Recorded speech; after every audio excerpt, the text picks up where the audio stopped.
Donna Lester. Donna Lester. Which one's bester? Stick around and find out.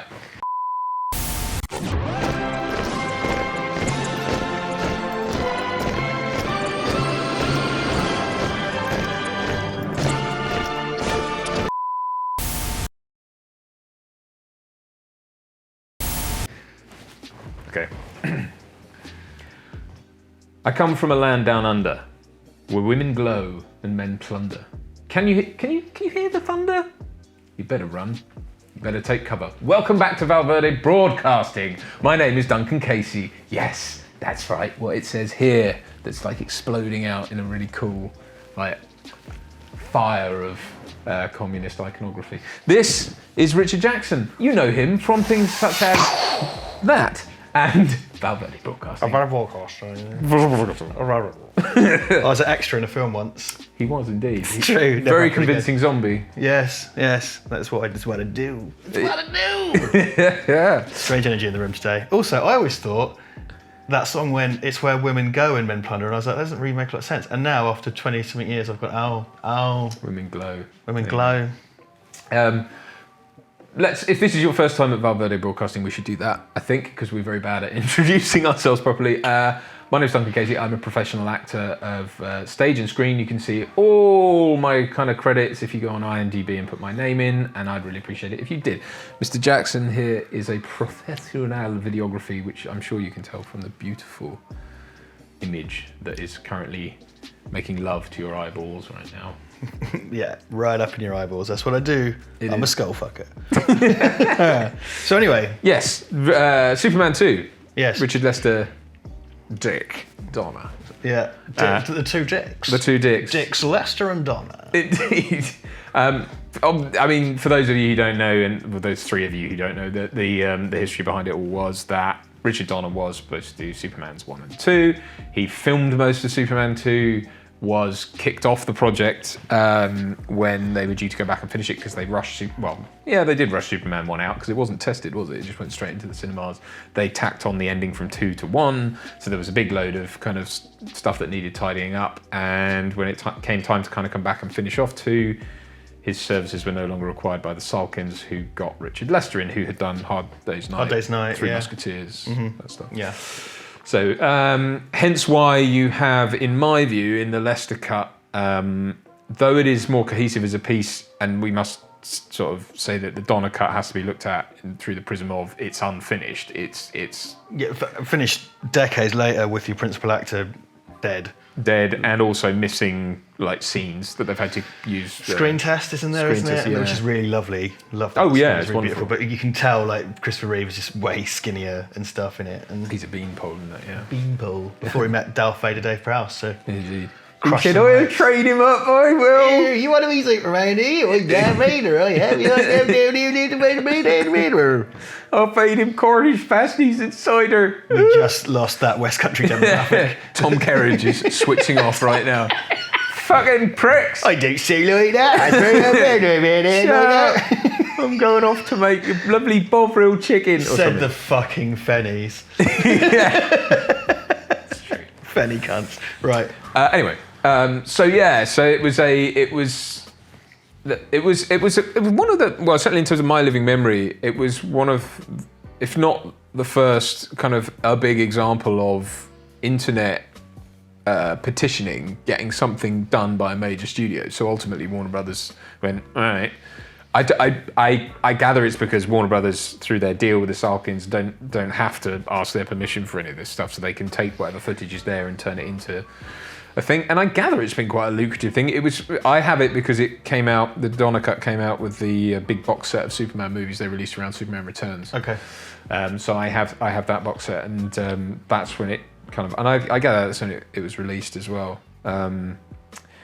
The differences, I suppose, we could talk about are things like the Paris opening to Superman 2 is not on the Donner cut. The ending is very different. It involves turning the world back and turning time back, which was supposed to be the ending of 2, not 1.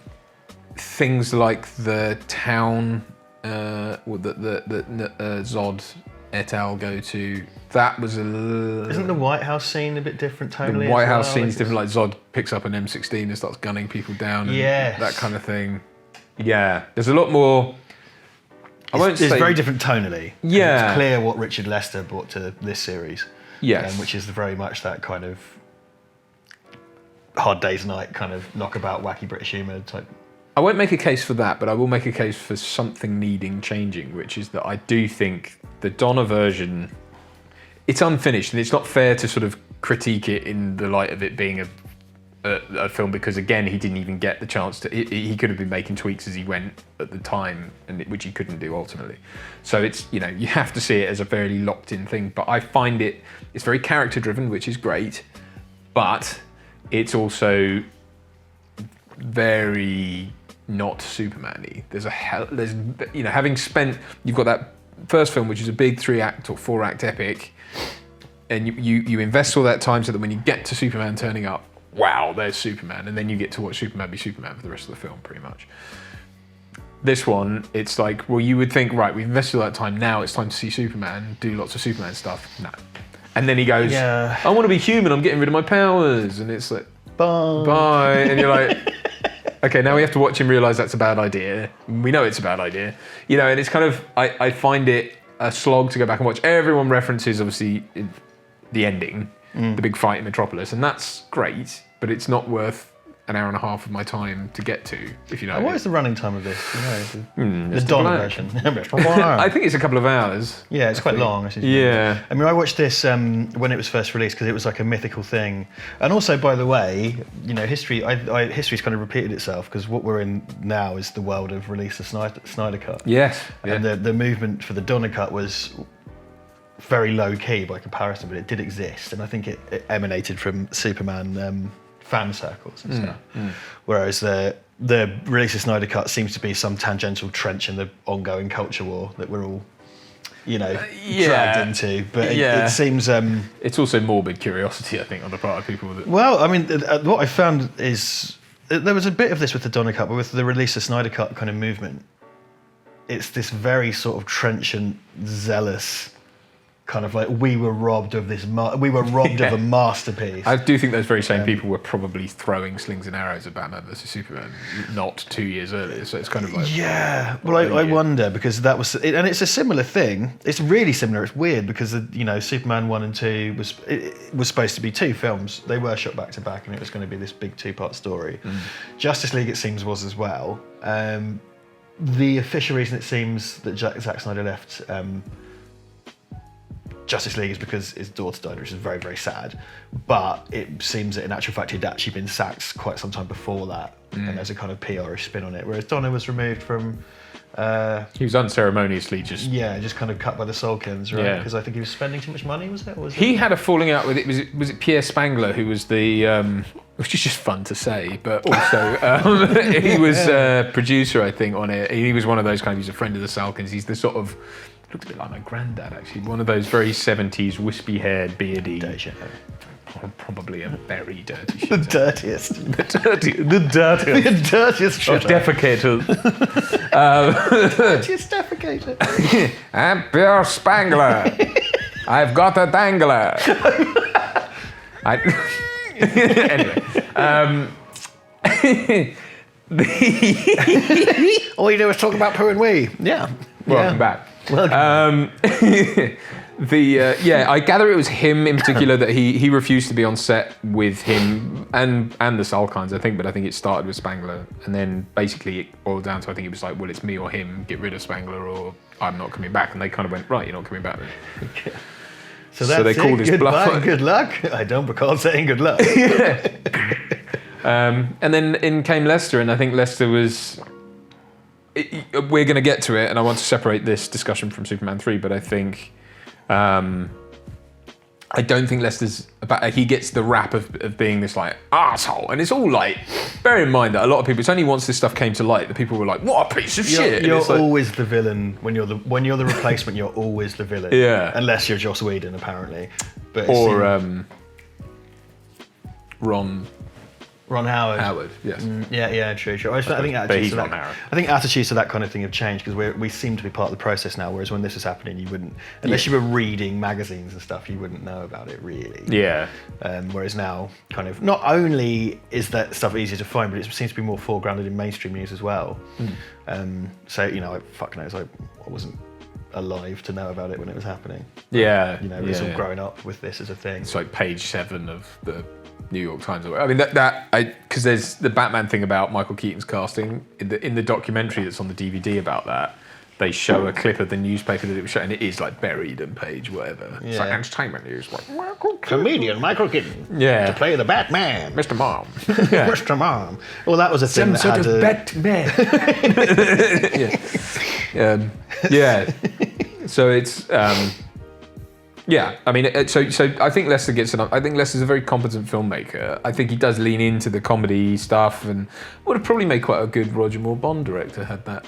Yeah, that's the right sensibility for that, isn't it? Yeah, it's that kind of high camp. Yeah, I mean that tonally. I mean, action-wise, he could have handed off to a second unit, I suppose. But I mean, so I don't really know what his action credentials are like particularly. Although I think where you and I come down on it, because I mean, I tend to prefer the Donner cut of Superman 2. Right.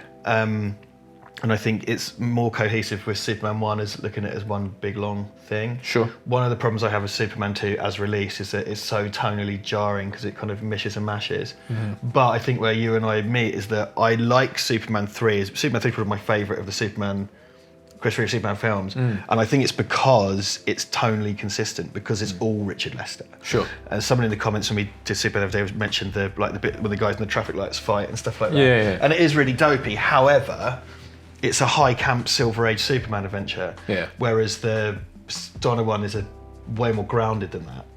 Superman 3 is very much, it's that far away from Crypto the Superdog and Ace the Wonder Horse. Oh, good. It's very much in that. It's got Cyborg Lady, it's got the Amiga Toaster video game, all that stuff. And because it's approached from that standpoint and it's done consistently, I think it really, really works. Yeah.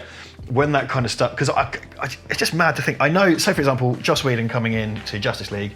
Justice League is, it's a colossal failure creatively. It's this mishmash thing. The bits Joss Whedon did, I think, in isolation, work really well. But they were designed to change the tone, right? Yeah. So they're a bit more kind of smiley and joke. Yeah, because it's a mad course correction. I get that with the mood of what was going on. That was on the wind, I think, for the current round of DC films. Richard Lester coming into Superman 2 just feels like he's gone, fuck it, and all this mad stuff's just smashed into it, and because all those comedy bits, which again I don't hate or anything, but like to take this thing that's already there and then make that thing instead, and sort of. Yeah, I mean, there's quite a lot of lowering of stakes. So like when you're, I'm not sure whether or not this was part of the Donner thing or not, but it's like when the three villains stand in the street and blow, and create a, whatever, hurricane. Yeah, and it's kind of, the guy's still talking on the phone even though he's flying along the floor with his toupee. And it is all gags from A Hard Day's Night, essentially. Yeah. They look exactly the same. They kind of. And I kind of think, and I don't like it there because it is sort of messing with these are supposed to be like the biggest threat to Metropolis, and they're supposed to be destroying Metropolis and killing people, and it's like, and yet it's a man on roller skates going backwards down the road, and I'm just like, well, I don't, I think that sort of stuff is quite dull. So when it's injected in those places, I think you're right. I think it becomes jarring, and it's not. I suppose what I as they stand, my vote goes to the Lester version only because it's a cohesive film. I've found as time's gone on, we've discussed this a lot. Superman 4 is what it is, but Superman 2 is I don't go to it very much. I don't find it yes, I like. That's not to say it's not good, and I agree with you. But on the Donner thing, it's like I can objectively sit there and say I think that's a better place to put the characters and a better character study given the plot that you're going for. And but I don't find it watchable. Of reclaimed meat version of what we were actually supposed to have. So it's not a cohesive version necessarily of what it's the best they could do. Because there's even like a Christopher Reeve body double in it and stuff, like a close up of the chest, and there's just little bits of sort of like how Ridley Scott filmed that new stuff for Blade Runner to insert in the newest, most finalist cut. I mean, bear in mind as well that as people go in filmmaking is a very what would you say, evolutionary process, I suppose. So like, you know, you've also got the luxury of when you're there doing it, you can change things and you can film, you can cover stuff that you might want to use later on, which he never got to do. So he could only pull from what was there. He couldn't, I'm assuming he couldn't pull any of Lester's stuff, although I know he used some Lester footage that just because he never did it. So and it was before you could right now, you can quite convincingly do things with CGI in terms of making it fit to a... So like, did you watch Ready Player One? No. There are scenes that take place in The Shining. Right. And they've covered the lighting and stuff, but they've also added like a kind of 35mm film grain look. Right. So it's not just they're in the set, but it looks like they're in The Shining. Right, okay. You know, that kind of stuff you can do now really convincingly with VFX. And I'm sure there's probably someone like, I did that practically. Fine. But, you know, there's more venue to do that than there was. Because when did the Donner Cut come out? It was 15 years ago or something? 2006, I think. So, yeah, getting on for 15 years. Yeah. So that, and also, I never felt like this was a project that was given a huge amount of budget. But No. by which I mean the reclamation of the... I think it was like Donner Cut. $120,000 or something. Right, something in that ballpark, which and sounds... they shot new a lot, material, which is crazy. Shot new for, material. you know. They got an editor. I should know the name of the editor. I forget, but he was. You know, there's a lot of CGI effects done in there. There's the stuff with like in the Lester cut, Superman gets punched and goes into a wall or something, and in this one he goes into the Statue of Liberty, and they had to like cover it. The missile, because obviously they never shot the. They shot him throwing a missile into space, but they had to redo. All of that, they had to do the villains coming out, so all of that they had to recreate and everything and stuff, and that's all done in CGI. So I don't think there was a hell of a there wasn't much budget for it at all. You know, bearing in mind these whatever they were at the time, 30-year-old film reels had to be dug out and you know reprocessed. It was an impressive feat on that as a technical exercise. It's very impressive. Oh god, yeah. On that basis alone, and again having kind of sat and watched that, and but again, you know, if it's up to me, and we did Superman 1, the first Superman, which is its full title, just recently. And, you know, it's not a film that I enjoy as an adult. Right. And Superman 2, I'm in no particular hurry to watch anymore either. Okay. Whereas I would chuck Superman 3 on, as we did a couple of Christmases ago at Brad's house. It's definitely, it's the one I chuck on. It's I love and respect Superman, the movie. That isn't the movie, because there's plenty of them. Superman, a movie. Can't argue with the facts. That's true. It's I have and a lot of that is nostalgia. I mean, it just is. But I have a lot of respect for it and a lot of time for it, and I do love sort of immersing myself in it. But 2 is a slog for me. It just is. Both cuts of it, I just kind of go because there's so much of it, and this is my biggest gripe with the Donner Cut is there is no Superman stuff. There's the opening bit where Lois throws herself out the window and all that. That again, that required the use of a double and to play Clark in reverse and stuff that wasn't there. Where he sort of runs outside and blows her back in or onto the awning or whatever, and you know, and it's like, right, it's not really Superman, is it? It's Clark Kent doing stuff. Right? You know what I mean? It's like there's no Superman in it. So Superman doesn't show up till Niagara Falls, saves a kid, plonks him on the ground, fucked off very quickly, and then that's it to the end. There's no Superman. I know we're not talking about this, right? Superman 3 has a ton of Superman doing Superman stuff. Even has a bad Superman in it. Yeah. I mean, it's very... people complain so much Richard Pryor. I like Richard Pryor. But there's a ton of Superman doing Superman stuff, and he goes to Smallville and all that. You know, I think it just works better than either of these cuts. And it's not anchored to any kind of... I mean, it's anchored to the continuity in terms of it's a returning cast, and it's clearly in that world, but there's no... It's an island in terms of there's no... Either side of it, there's no kind of...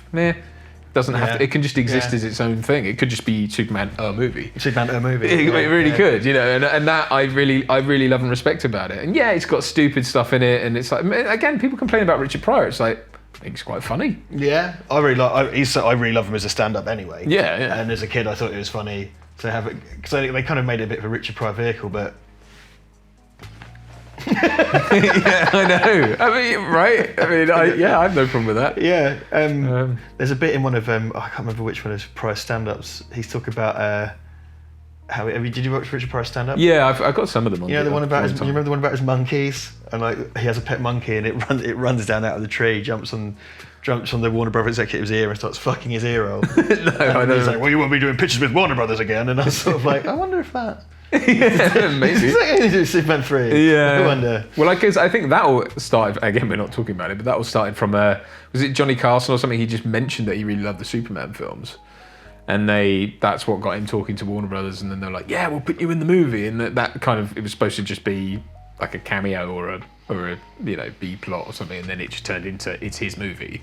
Right. Because he's kind of the protagonist of the film, Right. in a way, because it opens on him, and it's all from his rags to riches story that then, and then it's sort of his Superman. But what frustrates me about that, and again, we're not talking about Superman 3, but it's the fact that Gus Gorman doesn't really learn his lesson, because by the end he's like, me and Superman are pals, and then he's just like, I'll walk. Yeah. And he doesn't take the job. Yeah, he could have worked with Archie Mitchell from EastEnders, but he chose not to. No. Anyway, that's Superman 3. That's Superman 3. Yeah. So I suppose, I don't really feel as though I have skin in the game of what's better, the Donner or the Lester cut. And I know that might be slightly disappointing. It's not conclusive at all, but it's. I think one can examine both of them. What's nice is that they're there. And I've kind of I did mean to say earlier. I think that a Snyder cut is inevitable. Might not be anytime soon, but I do think it's inevitable, because when that is called off, and when the amount of money that it cost or didn't cost or lost or made or didn't make is in the background somewhere, then it's like, well, you've got a ton of it, and most of it was shot. Tons and tons of it was shot on chroma key. As well, so it's digital backlot anyway. Yeah. So it's stuff that you can revisit and make it look. You could do that in 20 years and make it look like it was shot yesterday, because it was, but the background plates and stuff. Of course, yeah. I really think it will happen. I don't know what relations are like between Snyder and Warner's, and I do think it was something, I do not like Zack Snyder's vision for the DC characters, I've made that clear, but I do think it's internally consistent, and it is what he wanted. I don't think it works. I think Batman and Superman was a mess because they had to cut it for time. But, those are more or less what he wanted to make. So I think there is a vision there. It's not a vision I'm interested in. So I do think you will inevitably get the Snyder Cut version. I gather the release of Justice League came down to them keeping their bonuses or something? Yeah, they had to release by a certain date, or the top levels at Warner wouldn't get their bonus. Which is just tells you what you need to know, really, doesn't it? And these are supposed to be their prestige properties. This is, talked about this before, but they should have been in the running against Marvel. It's absolutely insane. Yeah. Until Disney buys DC. Yeah, it seems to have to go in cycles with them. Who knows? Maybe Matt Reeves of the Batman will be the next thing. It always seems to fall back to Batman to kind of kick things off. Yeah, that's it. And Batman. Keeping in mind, of course, didn't even have his own standalone in the current cycle of stuff. Yeah, there's no standalone Batman movie for the Affleck Batman. So, the Matt Reeves thing is kind of back to basics. As I've mentioned briefly before, I'm very difficult for me to get infused by yet another Batman story. Yeah, it's tough. They're really going to have to pull the stops out to make this one different. And I don't know why they can't do that with Superman as well, because it does seem that is a property they've struggled. Well, I wonder, because I really think there are, so for example, I thought Thor 2, The Dark World, kind of stinks, but it's a better Superman film than Man of Steel. And I even think the tone of how they handled Chris Evans as Captain America, the tone and the style of that character, because he's kind of wholesome and kind without being gee shucks, and he does kind of take lives, but not in a sort of overwrought, awful, depressing way. And I still don't think Superman should kill, by the way. He's a soldier, which is where he's different. Yeah, but that's okay. But I know what you mean in terms of the what's it? Well, it's a great man out of time, GR shucks, all American boy thing. Yeah. But Superman isn't a man out of time in the same way, but he should be presented as sort of anachronistic. Well, the point is things like Captain America, when they is it in Winter Soldier where they steal a car and he says feet off the dash. It's that thing of when no one's looking, he's still Captain America. Yeah, and when it's Age of Ultron where he tells them off using coarse language. Yeah, because they say rude words. Yeah, and it's and it comes back. That's a Whedon thing, but it's actually very good. Yeah, no, but it's very good Supermaning in a Captain America film. Well, and bringing it back to Superman 2 to use that stuff. It's Winter Soldier was great, and I think his Lord, is as time wears on being held up there as one of the better superhero films. It's deconstructionist because it does strip. In a big way, it strips S.H.I.E.L.D. and everything away from Captain America and puts him down to it's just him and Black Widow walking around in hoodies, having to do spy stuff. And it's like that. Even then, that's when he's the most Captain America, right? Well, that's when his feet off the dash and all that because he's still he's always Captain America. Superman 2 tries to do that, where it's It's different though because he's selfish and gets rid of all his powers just for Lois, because he wants to be normal, quote unquote.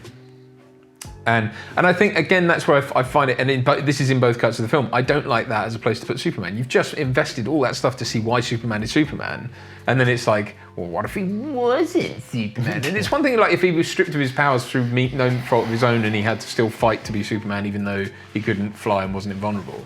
But you don't do that. You make it about he chooses to do it. Well, oddly, there seems to be this thing that Hollywood love to do is like you buy the character, make a film about them, then don't put them in the film. It's like because that's what Judge Dredd does. He's Judge Dredd for the first 15 minutes, and Judge Dredd is his job title, and he has that taken away from him. Yeah. It's just about some dude on the run. Superman 2 loses his powers On the lam. On the lam. That's just a fun phrase. It's a great. It's on the lamb. It's so naughty. It sounds really naughty. Or just like riding it like a horse.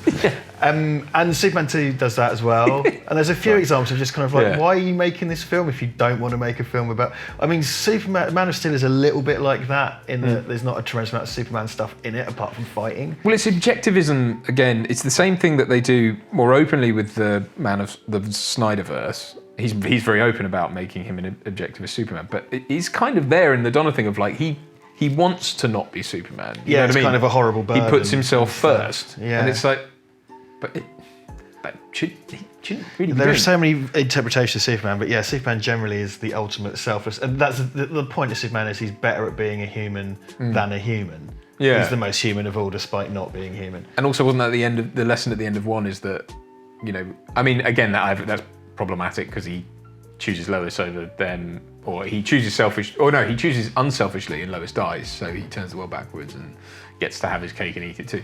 But to then sort of put him in that position where it's like, he just wants to be normal. And I think the way it's handled, and this is true again across both cuts, it's like, he does a sex, he gets rid of his powers, does a sex.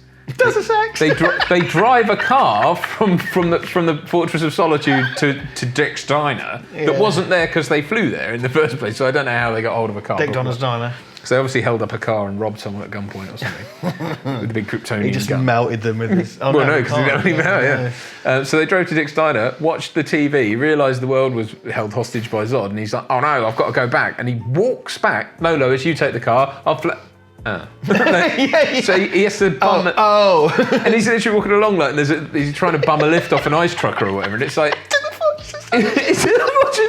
where are you headed, kid? My fortress of... what you never see is just a road that goes behind it. It's just a walk there with no powers. And there's just like a post box outside. But like Jesus. I mean, in the first one he walks to it, so that's fair. But you know, it's kind of like, yeah. Well, there's also like because he comes back and they're in the diner and he sees that Zod's there and it's like this world threat. But it's just like next time he's sat in the living room with Lois, there's an orphanage on fire. So. Well, yeah. It's not like when you quit your job at the cafe and they're short-staffed. Yeah. Like it's like, well, there's a bunch of human suffering, but fuck it. Yeah. You know, it's not my problem. I didn't ask for this. Yeah, I mean that's not a great place to put the character, and that's what I think the folly of the film is, and I don't think it's Lester or Donner's fault. That I think it's kind of like that's just where they were going with it, and it's kind of like I think there are better ways to handle that would have been, you know, and then it has huge problems going forward. The fact that like Superman Returns is supposed to take place after this, so it's like literally the end of Superman 2. Both cuts. I should know this. Sorry, I know at the end of the Lester version, and I'm fairly sure at the end of the Donner. Basically, he puts the American flag and the top back on the White House, and as he's putting it down, the president's in there, and he sort of apologizes. He says like, "I won't let you down again." That's the button that it lands on. Superman standing next to the American flag, going, "I won't let you down again."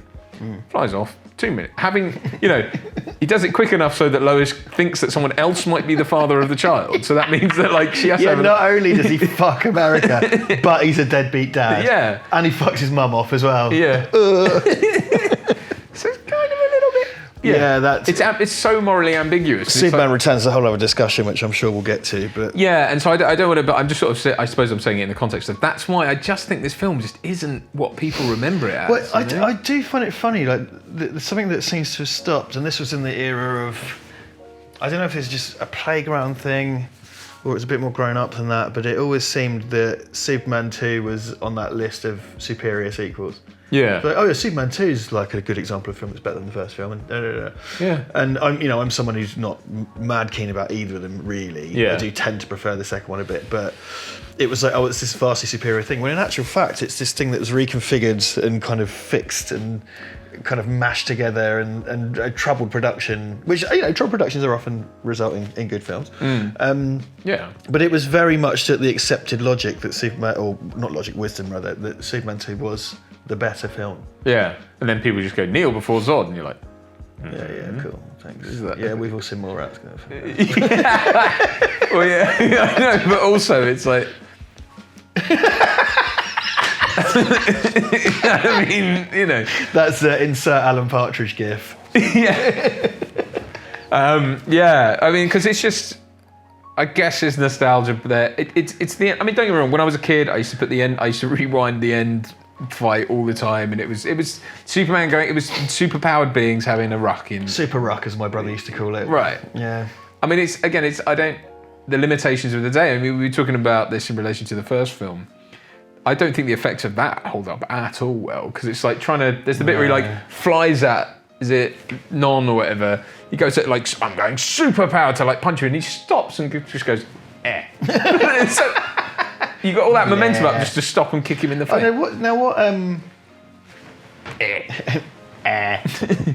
There's a Leicester cut where you see the Phantom Zone exiles being put in the back of a police van, but in the Donner cut he kind of straight up kills them. Is that right? I believe that was the TV cut, and I'm not sure who shot that.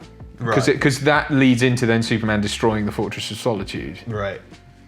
I don't know why. I've mixed them. Also, the other thing we haven't really touched on is that Gene the Hackman refused to come back.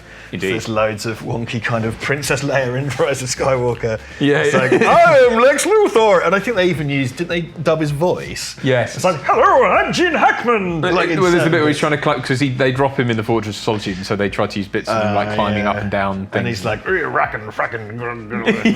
yeah. Well, but all the stuff is still there of the whole kind of like, him trying to trick them to go into the chamber. The chamber and stuff, because he pretends to team up with Superman and stuff. And yeah. The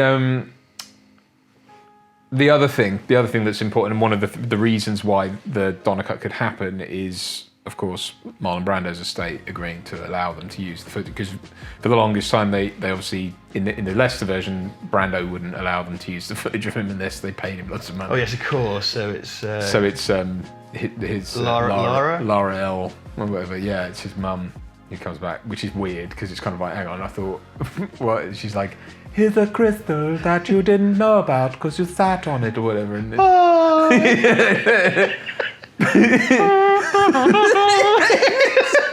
I hate that as well, and that's another thing I really don't like. And it's kind of in both. It's just like like the stakes are so shat on again, because it's like, once it's done, it cannot be undone. We'll be on top. I'll just change it so we do whatever we like. We do whatever we like. Once this is done, it cannot be undone, son. That's a rhyme, yo. Or whatever she says. Dropping sick bastard. Bye.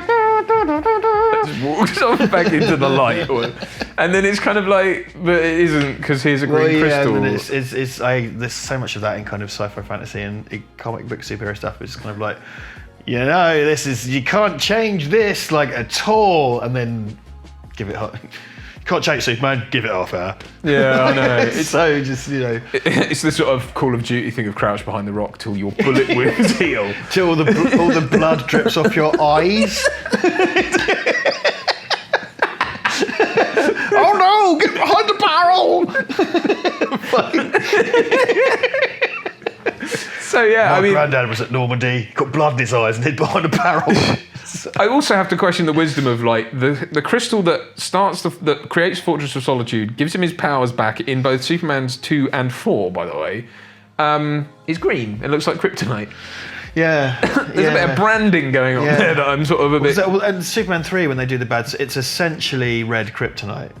Yeah. But it's still green. Homemade kryptonite with tar in it. Still green. Yeah. But I suppose that has to be like that because they need to think it's... Well, actually, would they know kryptonite is green? They have to know they have to think it's kryptonite in order to... Yeah, someone's got to be confused at some point, so therefore, it has to look like kryptonite.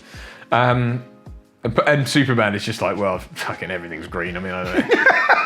It's very nice. Thanks. I'm fucking sick of green at this point. Yeah. Do you see green on me anywhere? I won't even eat a fucking salad. Yeah. So, yeah, I mean, I suppose having kind of meandered around those two cuts of the film, it's very hard to come down, and I don't think, I am suspicious of anyone who says that one is definitely better than the other. You know, I'm very suspicious of people. You hear that? We're suspicious. The people who are sort of certain of their point of view, because it's like, well, hang on. I mean, that's not... But what I will say is that, you know, it is great to live in a world where both exist and you can see both. And yeah, for the longest time, this was like a weird fantasy. It's sort of like, you know, you need to be... I will say this again, like, we may well get a Snyder Cut. Probably don't get your hopes insanely high, because it's probably not the amazing, brilliant masterpiece you think it is. I'm not saying it's going to be trash, but it's probably not. I'm just heavily implying it. But it's probably not because, like, the Donner Cut is not that, and it is different because the Donner Cut didn't have the same technology available and whatever, and the footage is missing and so on and so on. But it doesn't necessarily mean it's better just because you've been, you know, it's forbidden fruit, isn't it? At the end of the day. Yeah, and it's kind of. I think what it did was it opened up the world to a broader question of all these things, because there's so much stuff that's gone around that's been sort of film lore for the longest time, and once film forums opened up and people could start discussing them en masse, they really built this kind of momentum around stuff. There's lots of talk. I'm trying to think that is it Hellraiser 2 where with the on the back of the box, like they were in surgeons gowns or whatever, right? And that was that because that's not in the film, and everyone was like, "What is that?" And Doug Bradley's come out and definitively said, "No, they put us in those things, but it was never fit. Like we never really did it." There is footage, I think, of part of it, but there's not anyway. Right. But again, it's like be careful what you wish for, because for the longest time, and you get all these, and we're part of it. We know before you point it out, but there's all that stuff of like, you know, oh, well, obviously, in the Snyder Cut, like, I mean, that still we saw of Superman with a you know, with earwax was clearly because, like, you know, that means that Lobo. Actually, comic 674, Lobo puts the earwax in Superman's ear. So there's a whole thing, you know, and it gets to this ridiculous degree. This day and age, like you're saying before, it's sort of like, well, you know, there's a picture that made on the way to the back of the box of the Cenobites in surgeons' gowns. Now it's like, there's a leaked picture of Henry Cavill in a green body stocking. Yeah. What could it mean? Probably that they made a Superman film at least once after 2010. Like, that's all you can really, truly discern. Yeah, I mean, and bear in mind as well, like, lots of stuff gets done on film sets and tried on film sets, and, you know, because it's about, bearing in mind this is a period of time when you have to cover as much stuff as possible just in case. So it doesn't mean that there was this grand master plan for some subplot where, you know, Superman saves the felching scene. Ayatollah Khomeini. I don't know. I don't know. I'm pulling things out of my ass. But you know, quite a good tangent. Yeah. So yeah, it's an interesting topic to cover. I don't think we've really solved it. Have we cut? No, at all. But it does open us up to a broader discussion on these kinds of things, and it is, I think, another early example of kind of the DVD revolution, kind of opening up that cine literacy that now the internet has completely just burst the doors open on, in terms of, like, everyone gets to see everything. Now when films are made, you're seeing, you know, people's Instagrams with behind the scenes, you know, all that stuff. It's like we really want to be there while they're making the film, kind of thing. And it's getting to that point now where I'm like, I wouldn't be surprised if they end up setting up a bloody, you know, camera somewhere that just films the lot or something. Stuff, you know what I mean? Like in real time while this thing's been going. So there you are. That's about it, really. No more internet for today. No more internet for you for today. But thank you very much for joining us. I hope that was in some way edifying, or at least kind of opened your mind, Quaid, to the various aspects of these very two good. films. I like that. Slight segue. Yeah, if you enjoyed kind of this meandering chit chat and would like to be more involved, please take a look at our social medias down there below. We have a Facebook page, we have the Twitters, we have all that good stuff. Our fabulous Ellie is out there day and night at the coalface of social media, posting excellent things for you to kind of go and get involved with. We've got a Patreon, we've got Amazon, we've got Amazon. We do we've done like 60 of these, and the wrap up is always us trying to remember where we are on the internet, which for solely internet based creators, probably not great. Yeah, I'd blame our age, But actually, I see YouTubers who are older than us and they've got this thing down, so it's really just bone idleness. But anyway, there we are. It's all there in the description below. Please go check it out. Please also go check out my IMDb, Richard's website, for his videography if you're interested in that. And we'll catch you again soon for more of the same nonsense. Goodbye. Bye. Support your 7th or 8th favourite YouTube channel by buying crap, tat, junk, hogwash and filth at redbubble.com/people/Val Verde Shop.